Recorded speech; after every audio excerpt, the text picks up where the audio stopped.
Salam damai sejahtera bagi kita semua.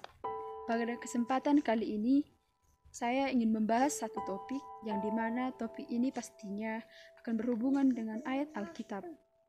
Topiknya adalah proses. Mazmur 126 ayat 5-6. Orang yang menabur dengan mencucurkan air mata akan menuai dengan bersorak-sorai. Orang yang berjalan maju dengan menangis sambil menabur benih pasti pulang dengan sorak-sorai sambil membawa berkas-berkasnya.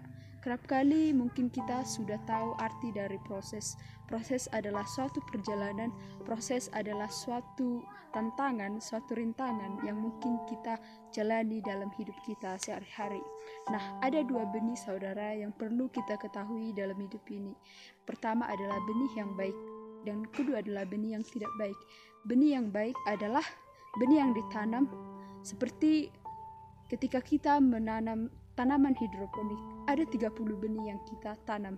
Tetapi ketika kita memintanya kepada Tuhan, kita berdoa dan meminta kepada Tuhan, Tuhan, buatlah benih ini menjadi suatu tumbuhan yang benar-benar tumbuh dengan hasil yang baik.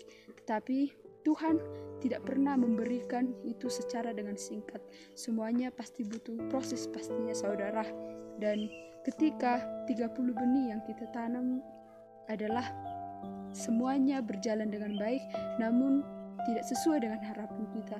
Yang benih yang kita tanam kerap kali hanya setengah atau seperempat yang akan berbuah dan tumbuh dengan baik dan subur. Nah, ketika kita berjalan dan menelusuri kehidupan ini, ada kalanya kita menemukan hal-hal yang mungkin sulit dalam kehidupan kita yang mungkin kita jalani. Pasti semuanya butuh proses. Ketika kita akan memperoleh benih yang baik, pasti semuanya butuh proses, semuanya butuh air mata, pergumulan, tantangan, rintangan, dan masalah. Kedua, benih yang tidak baik. Benih yang tidak baik didasari dari berbagai hal. Yang pertama, mengeluh. Yang kedua, selalu menyerah, jarang mencoba, dan seringkali tergantung kepada orang lain. Seringkali kita melihat hasil atau suatu pekerjaan dan kesuksesan orang lain, namun kita iri hati. Kita mungkin kerap sombong, tetapi kita tidak punya apa-apa. Namun saudara, ketika kita rendah hati dan kita mengerjakan apa yang kita bisa, kita mengerjakan segala pekerjaan yang benar-benar dari hati kita, maka benih yang baik akan tumbuh, bukan benih yang tidak baik.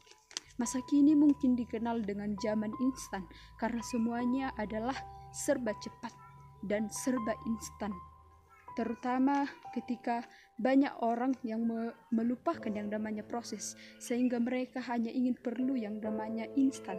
Nah saudara, yang namanya proses, ada banyak proses dalam pelayanan, proses dalam kehidupan, proses dalam pelayanan kerap kali mungkin adalah proses yang membuat kita merasa bosan, membuat kita sendiri saja yang berperilaku, yang bertingkah dan bekerja dalam pelayanan itu. Namun saudara, ketika kamu mengerjakan pelayanan dalam firman Tuhan dengan serba proses dan serba tidak instan, maka kamu akan memperoleh hasilnya nanti di sorga, dan kamu akan menerima hidup dan tantangan yang kita lalui dengan penuh sukacita.